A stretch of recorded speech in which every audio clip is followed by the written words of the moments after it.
Okay, so we have to make sure we define what we're talking about here. No one is looking at Patrick Mahomes cross-eyed. That's ridiculous. Right. No one is suggesting he's anything other than an outstanding player. But I have one offensive player with me here today, and I'm really interested to hear this from you, Jeff, because so much talk on this set yesterday about the plan, what Cincinnati did as an adjustment in the second half, the way they rushed only 3, played coverage, and it clearly confused, frustrated. You tell me what the right words are. And Kansas City never had the adjustment. They never went to the running game. They didn't do it. Right. Who's that on? Is that on the quarterback? Is that on the coach? Who's that on? Well, yeah, I think it's on the quarterback because you give all the credit to the quarterback when he wins, so you got to give him some credit when they don't, right? And that he couldn't figure that thing out, and we just coupled it and compared him to Joe Burrow, which can get sacked 9 times and still finds a way to beat the Tennessee Titans. So it was definitely not his best performance, and you could see it in his face. He didn't know where to go with the ball. He didn't understand what type of coverages, where to fit the ball in, didn't pull it down, didn't adjust to the run game or check to it. So when you look at it, man, quarterbacks get a ton of praise when they do well. They got to get criticism when they don't, if that's the way you're going to keep it. Now, when I look at Patrick Mahomes, I think they get too much credit and too much blame, but ultimately he did not play well in the second half. So there's no way to slight that one. Nobody's looking cross-eyed or whatever, but they do understand it's a missed opportunity because he didn't play well. Here's the way I like to put it. Again, does it stick to him?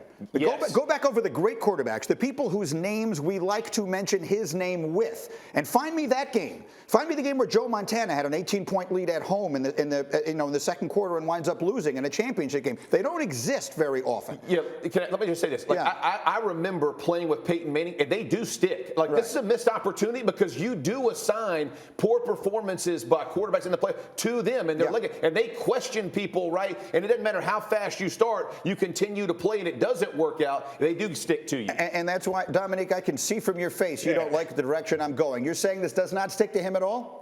I mean, it didn't stick to Peyton, no matter what you say. I think it stung, like it hurt Peyton, but it didn't stick to him as far as his legacy is concerned. No one talks about Peyton as someone. It stuck to him until he did. Absolutely it did. Yeah, exactly. You didn't live in that market. I'm telling you, it definitely stuck. No. I understand what you're saying, but it didn't stick to him in the long term because of the career that he had. And I don't think Patrick Mahomes is suddenly this is going to be some pivotal moment, and now he's going to be trashed the rest of his career. He's going to continue to have a great career, so that's my opinion why I think it doesn't stick to him. If it sticks to anybody, it's Andy Reid, who does have a track record of kind of embarrassing playoff debacles like this. If someone has to carry this, whether it's fair or not, the person we're going to end up looking at is a guy who's done this over and over at a number of different places. Patrick Mahomes, on the other hand, he's come back over and over, and he's proven to us that he is big time in all those moments. You remember that year when he came back in every single playoff game and then had that fourth quarter comeback in the Super Bowl? Like, those are the memories we're going to have for Patrick Mahomes. We're going to forget about this one, I think, in the long run.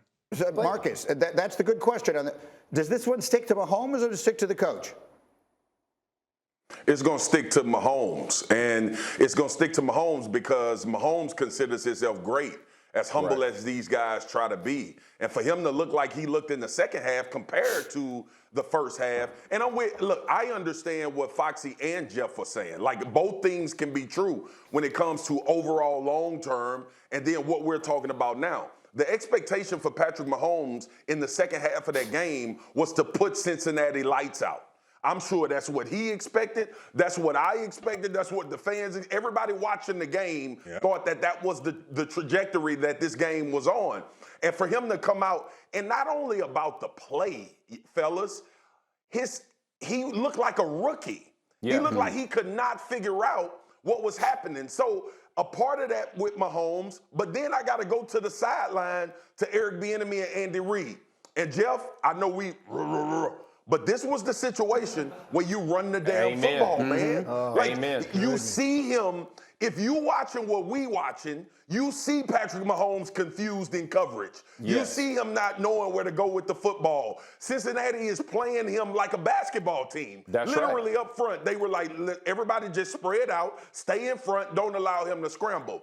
It was years ago last week that we were thinking Patrick Mahomes was the greatest quarterback ever play the game to beat Josh Allen. You had to have Patrick Mahomes. This particular game in the second half, they looked pedestrian. The coaching staff and Patrick Mahomes. It was bad. They averaged 6 yards a carry per rush in that game, but they never really went to it. Very Don't quickly. say that don't say that before I'm just saying, I like, my we're going to damn sit up here one day going, like, they could have got the coronavirus under control sooner if they had run the ball. I mean, at some point, that's not the answer. Like, Patrick Mahomes should have been able to win that game. But let us explain to everyone why, to Jeff's point, another reason this sticks to them is that this window, this very specific window they have, is shrinking. Right.